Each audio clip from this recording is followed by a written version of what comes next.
A China deixou de ser uma fábrica do mundo para se tornar a inteligência por trás das maiores marcas de luxo do planeta. Nessa palestra você vai entender como esse movimento impacta diretamente o seu negócio e como se posicionar antes da concorrência. Então, para falar sobre China, a nova potência por trás das marcas de luxo, nós vamos convidar ele, que é executivo com mais de 7 anos de experiência em importação e comércio exterior, lidera o time comercial da China Link. É especialista em projetos de importação sob demanda, desenvolve estratégias para conectar empresas brasileiras às oportunidades do mercado asiático. Então recebam com uma salva de palmas ele que é head comercial da China Link, o Thiago Codogno. Fique à vontade, Thiago. E para fazer parte desse bate-papo, né, a gente vai chamar ele, que é sócio proprietário da Amur Pet. Ele é médico veterinário e empreendedor com atuação no e-commerce desde 2003. Lidera o desenvolvimento de marca própria no segmento pet, com reconhecimento pelo prêmio Cliente na Veia do Magalu. Eu estava lá nesse dia, hein? E expansão internacional iniciada em 2024. Então recebam com uma salva de palmas o CEO da Amur Pet, o Rodrigo Vidal. O palco é de vocês, eu vou lhe entregar meu microfone. Boa palestra. Obrigado. Obrigado a você. Começo aí já. Bom, pessoal, bom dia a todos. A gente está bem feliz de estar aqui para compartilhar um pouco sobre, não só teoria sobre a China, mas também na prática. Então, o Rodrigo é cliente nosso já há bastante tempo e ele vai contar em dado momento aqui, sobre o case dele, vai abrir realmente como que ele iniciou a importação, o trabalho de importação. Mas antes disso, eu vou falar para vocês um pouquinho sobre o contexto global da China. Então, todo mundo aqui sabe a potência que é a China, o que ela influencia o mundo. Mas é importante dizer que a China não é só mais a mesma de antes, de produto Xing Ling, produto que tenha realmente uma qualidade inferior. Houve uma transformação tecnológica, uma transformação realmente de inovação, de patentes, de desenvolvimento econômico, de tecnologias. Tudo isso é o que integra a nova China. E eu vou trazer um pouquinho isso para vocês aqui, tá? Hoje, quando a gente fala do mercado de luxo na China, a gente tem que olhar, vamos olhar esse escopo aqui, por exemplo. Olha só o comparativo da China com outros países, quando a gente pensa em mercado de luxo. Se a gente for pensar Alemanha, Reino Unido, pensar Estados Unidos, a China, ela hoje tem um share do mercado de luxo maior do que esses países. E isso não é à toa. Isso é porque realmente o PIB per capita chinês, a economia chinesa tem crescido. Isso tem se desenvolvido cada vez mais. Outro indicador, por exemplo, que a gente pode analisar é a China comparado ao Ocidente. Ela também, comparado com o Ocidente, ela hoje tem um mercado de luxo exponencial. Genuinamente, se a gente for analisar isso, vocês vão pensar, poxa, é um país que há 20 anos atrás, há 15 anos atrás, era um país quase que subdesenvolvido, que estava crescendo o seu PIB per capita, estava crescendo o seu poder de compra, e hoje é uma realidade de compra, uma realidade de paridade de poder de compra competitivo com o mundo inteiro. Já é um salário mínimo maior do que o do Brasil, já faz mais de 10 anos, e tem crescido cada vez mais. E essa realidade, que é a realidade que mudou a vida do Rodrigo, que é a realidade que mudou a vida de tantos clientes nossos, é o que nós vamos trazer aqui para vocês. Tá? Como que isso começou? É lógico que, se eu fosse falar de história chinesa, eu poderia falar desde a parte da história da fundação do Partido Comunista Chinês, poderia trazer a visão do Deng Xiaoping, que trouxe a visão de um país, dois sistemas, ali na década de 70 para a década de 80, e trouxe as cidades que haveria capitalismo, como Shenzhen, onde inclusive a nossa empresa está. Ou seja, houveram várias coisas que ocorreram. Mas aqui a gente já está enxergando um contexto onde a China deixou de ser um país que era só visto como uma indústria do mundo, daquilo que era manufatura, para virar um país de inovação. Em 2008, houve um investimento massivo e um planejamento estratégico para os próximos anos, onde a China teria isso como viés. Então, houve uma estratégia de soft power através das Olimpíadas, inclusive para mostrar a China para o novo mundo, para o novo tempo. Isso aconteceu em 2008. E nós temos o início da política realmente de inovação chinesa. For China, in China. O que significa isso? Nós fazemos isso pelo nosso povo, mas nós fazemos isso aqui, inclusive também para o mercado externo, mas agora focalizando no mercado interno, em desenvolver o nosso povo, para que ele possa ter poder de compra. Porque quando a gente fala de 200 milhões de habitantes do Brasil, que são mais ou menos 120 milhões de população economicamente ativa, e a gente fala de Estados Unidos, que tem mais de 320 milhões de habitantes, e 240 milhões de população economicamente ativa. Você pega a China, você tem mais de 800 milhões de pessoas nas cidades, e mais de 600 milhões de população economicamente ativa. Então, assim, se essas pessoas começam a comprar, se essas pessoas começam realmente a consumir, isso movimenta a cadeia global, e a gente vê que o luxo, a inovação e a tecnologia têm chego para esses países. E eu acho que é importante dizer por que a China ela é barata. Porque muita gente vai dizer a China é barata porque, sei lá, tem pessoas ali que muita gente fazendo a mesma coisa, salário mínimo baixo, exploração. E isso, assim, isso já ficou no passado. Na realidade, a China ela é barata por uma série de conjunturas, uma série de fatores. É complexo dizer porque a China é barata. É muito embrionário e redutivo você falar, olha, é barato porque paga pouco, sabe? Você tem mão de obra qualificada, você tem educação. Hoje, pegar os últimos 10 PISAs, 8 são chineses, que venceram o PISA. Aí teve um americano que, se você vai olhar o americano, ele é meio asiático, e você vai olhar o outro, era judeu. Então, assim, 8 dos últimos 10 PISAs chineses venceram. Ou seja, você tem muitos engenheiros desenvolvidos, você tem médicos, você tem cientistas, e você tem patentes chinesas hoje. Você tem aí BYD, ZTE, Foxconn, você tem Huawei, você tem Tencent, são todas empresas que são empresas tendências do mundo. E a China, ela é barata por infraestrutura, a infraestrutura dela realmente faz com que ela focalize tudo para exportação. Você tem gasodutos, você tem estradas, você tem trens-bala, é a maior frota de trem-bala do mundo também para carga. Tudo isso voltado para o litoral para exportar. Você tem regionalização de segmentos, o que faz com que isso facilite o escoamento de produção. Você tem também a questão do câmbio, porque eles pagam em mandarim, eles pagam em yuan para os países dos derredores, ou seja, Vietnã, Bangladesh, Paquistão, Myanmar, todos os países dos derredores, eles pagam na moeda local, mas eles exportam em dólar. Então você tem um controle do câmbio ali que facilita também para a China. Tudo isso, além de uma grande competitividade interna. Quem vai para a China vai ver que lá tem muita gente fazendo a mesma coisa. Então, realmente, são muitos fornecedores que estão competindo pelo mesmo mercado, é um mercado global, mas eles estão competindo pelo mesmo mercado. Isso barateia ali o produto na ponta, tem competitividade interna. Benefícios do governo para exportar, o governo subsidia segmentos estratégicos. Então, são várias formas pelo qual a gente vai entender no final que a China é barata. Tá? Além de, claro, trabalhar com o seu dinheiro. Então, para você importar da China, você paga tudo na frente. Você paga 30% para o chinês produzir, 70% pós-produção. Então, eles trabalham com o seu dinheiro. É como um varejista aqui no Brasil.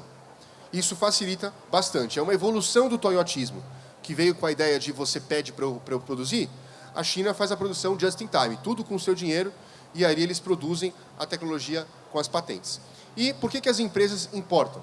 Por que o Rodrigo decidiu importar? Ele vai falar o case dele aqui, mas os principais motivos são esses aqui.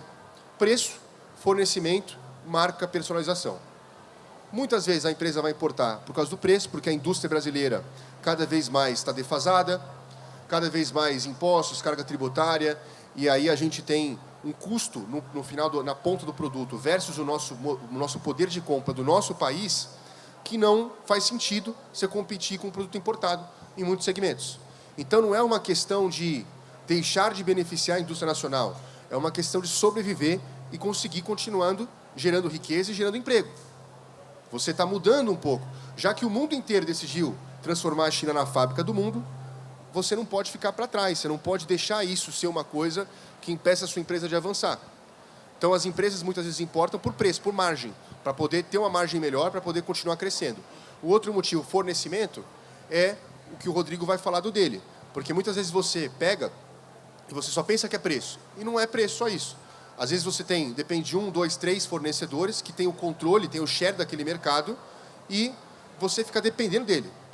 Se esse fornecedor, que tem a tua curva A, ele não te fornecer mais, ou ele atrasar um pedido, ele atrasar uma entrega, uma ordem tua, você não consegue vender. Então, qual que é o custo de não vender? E na China, você pode trazer aí 1.000 unidades, 10.000 unidades, 100.000 unidades, que eles vão falar para você, 30 dias. No mesmo tempo, você vai ter o prazo de entrega. Ou seja, você é ilimitado a quantidade de produtos que você quiser trazer, é o quanto você conseguir comportar. E, por fim, a personalização. As empresas importam para personalizar produtos. Por quê? Porque no Brasil, se você vai, por exemplo, querer trazer a sua marca, querer utilizar a sua marca, chega, quer comprar uma geladeira, por exemplo, e quer vender a geladeira Zé Geladeiras. Você quer que ela seja redonda. Se você chegar na Whirlpool ou na Brastemp, não vão fazer isso. Não vão fazer isso. E se fizerem, para aproveitar algum mercado, vão colocar a marca deles. Se você fizer isso na China, você vai conseguir ter essa geladeira redonda. Por mais ridículo que o chinês vai achar que é, mas ele vai produzir. Eles se especializaram a produzir o que você quiser, basicamente. Vão fazer com a sua marca, vão embalar o seu produto da forma como você quiser, vão deixar o produto extremamente personalizado. Então, esse é um outro motivo muito forte, porque está alinhado a branding, a diferenciação, a tudo que nós falamos aqui de marca de construção, de realmente marcas e patentes. Tá?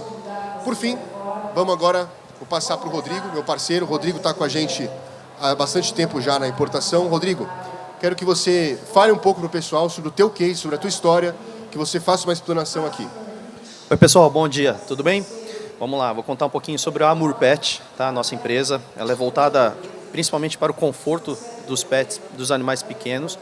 E a gente, desde 2018, a gente tinha uma fábrica aqui no Brasil, onde a gente tinha a fabricação de todos os nossos produtos, do nosso mix aqui no Brasil. E ao longo dos anos a gente foi encontrando diversos problemas, conforme que você falou, em relação ao fornecimento de matéria-prima, mão de obra, que eu acredito que todos tenham o mesmo problema. E chegou num ponto que a nossa empresa não crescia mais porque a gente não tinha um respaldo aqui da indústria brasileira de fornecer o que a gente precisava para fazer nosso crescimento. E foi onde a gente procurou a China Link para a gente conseguir fazer esse crescimento e ir atrás de produtos que a gente já fabricava aqui. A gente foi para a China, a gente foi para Canton Fair com eles e a gente levou o nosso mix, os nossos produtos, principalmente o nosso produto principal, para que esse produto fosse produzido lá. Mas a gente não tinha essa certeza se daria para ser fabricado um produto personalizado, um produto desenvolvido por nós na China. A gente sempre tinha ideia que aquilo era produtos de catálogo, que já estavam prontos lá, a gente venderia. Mas não, né? A gente, como o Thiago falou ali, personalização, a gente pôde levar nosso produto, falar para eles, olha, eu quero a marca do meu produto dentro da toquinha, que é o nosso case principal, a gente quer o coração, que remete à nossa marca ali dentro, e a gente viu que isso lá dentro tinha uma velocidade de crescimento muito grande, né? Você falou de preço, realmente não é só preço. Na primeira importação da gente, a gente tentou que chegasse ao mesmo preço produzido lá do que a gente produzia aqui. Muita gente fala assim, a China é para trazer coisas baratas, né? E não é só isso, né? É questão de estratégia e velocidade de crescimento, né? No nosso caso, nessa primeira importação, nós optamos em nem buscar um preço mais barato do nosso produto, né, nacionalizado aqui. A gente optou em trazer um produto que tivesse pelo menos o mesmo valor nacionalizado, mas que a gente tivesse uma linha de produção muito grande, né? A gente tinha problema do nosso principal produto, no dia 15 do mês, mais ou menos, ele acabava, né? Não tinha produção, não dava escoamento de produção, seja por matéria-prima ou por produção de mão de obra. E a gente ficava 15 dias do mês sem vender, tendo demanda desse produto. E na China, não. A gente teve isso, que nem o Thiago falou, 30 dias, que a gente produziria em um ano, eles fizeram em 30 dias para a gente. Então, a gente passou a ter uma profundidade de estoque desse produto que passou a vender 30 dias e aí sim a gente teve um faturamento maior. Nas outras importações, a gente foi buscando melhorias como o preço, por exemplo. Boa. Bora sentar? Bora. Está aqui. É muito legal isso, porque assim, o case dele é um case disruptivo. Que a maioria das pessoas, como eu tinha falado, pensam em só importar por preço. A margem. Ele melhorou a margem dele. Ele vai contar um pouco mais como que ele melhorou a margem dele depois com a importação. Mas ele ficou 15 dias sem ter receita. Por causa do Brasil, por causa do mercado brasileiro que não conseguia fornecer a demanda que ele tinha. Então, qual que é o custo de você ficar 15 dias sem ter receita, faturamento na tua empresa, né? E isso também é uma coisa que as pessoas não pensam. Tem vários mercados que é assim também, né? Se tu quiser contar como que foi essa questão de você... Primeiro importação Sim. E a virada de chave para a segunda. Então, a primeira importação, a gente, que nem eu falei para vocês, a gente optou em realmente trazer, mesmo que chegasse no mesmo preço, a gente não ia se importar. E foi o que aconteceu, né? Quando nacionalizou o produto, ele estava basicamente com o mesmo valor do que a gente produzia aqui na nossa fábrica, né? Mas a partir de um segundo momento, a gente falou, não, agora a gente já tem profundidade de estoque e agora a gente quer melhorar, né, o nosso markup, a gente quer ter mais margem para a gente ganhar mais dinheiro. E a gente sentou junto com a Chinalink, é muito interessante ter uma empresa com respaldo que nem uma Chinalink por trás, porque existem braços da empresa, por exemplo, a parte de contabilidade. E a gente quer trazer outros itens, mas a gente quer melhorar o nosso valor. E aí a gente chamou o pessoal e eles falaram, olha, dentro do NCM que vocês praticam aqui no Brasil, esse produto a gente não consegue melhorar. Porém, a gente pode alterar a classe desse produto, estando dentro, né, claramente, do mercado pet, dentro de camas pet e tudo mais, que a gente consegue diminuir impostos. E não é só isso, eles mostraram para a gente que, de repente, trazer só um colchonete, como era no caso que a gente estava tentando, não seria viável porque não baixaria o preço, a gente não conseguiria mudar a classe do NCM. Mas se a gente unitizasse esse colchonete junto com uma coberta, uma almofadinha e virasse um kit, isso abaixaria, né, o nosso markup. Então, o que daria para fazer? Muda a classe do NCM e traz. Então, é uma estratégia que é utilizada dentro da importação, não é simplesmente só ir lá e vai importar. Existem estratégias para conseguir trazer tanto a parte de profundidade de estoque, quanto melhorias na parte do valor nacionalizado. E isso mudou o nosso cenário, né, porque daí a gente passou a ter uma profundidade de estoque para enviar para todos os fulls de marketplaces que a gente tem aqui no Brasil e também conseguimos reduzir, né, essa margem. Como o produto já é validado e ele vende a um valor X, a gente não precisou abaixar esse produto. Então, a gente continuou mantendo esse valor desse produto, né, e continuamos com uma margem muito melhor, porque a gente passou a ter ele com um valor mais baixo nacionalizado. Boa. Isso é uma coisa assim, que quando a gente fala de importação, a gente fala da engenharia da importação. Não é só você ir lá no Alibaba, você ir na internet, falar com o chinês, usar o tradutor e achar que vai chegar e vai fazer o processo. Existem vários riscos no processo. Você pode comprar pode ser um fornecedor que não seja validado, ou eventualmente o que tu calculou de preço não seja o que vai chegar, porque mudam as coisas, não fez o cálculo correto, pode ter alguma multa. Qualquer multa que tem, toda a precificação, toda a margem já era. Então, é necessário você ter uma segurança nesse processo. Mas, além disso, além da parte de segurança, você ter um estudo por trás, alguém que está olhando realmente o escopo como um todo. Quer dizer, a gente olhou para o caso dele e a gente encontrou um gargalo. A gente encontrou, olha, se você fizer dessa maneira, você muda o imposto e você reduz em 50% a tua tributação como um todo, porque a importação é uma cascata. E isso vale para vários segmentos. Isso só é possível fazer com estudo, com análise, com profissionais qualificados que vão ter uma visão realmente de expertise do processo, né? Eu acho que não é só a questão de ser importador. É toda uma estratégia para saber. Até mesmo se com quem você está lidando na China, se isso é muito válido falar, né, Thiago?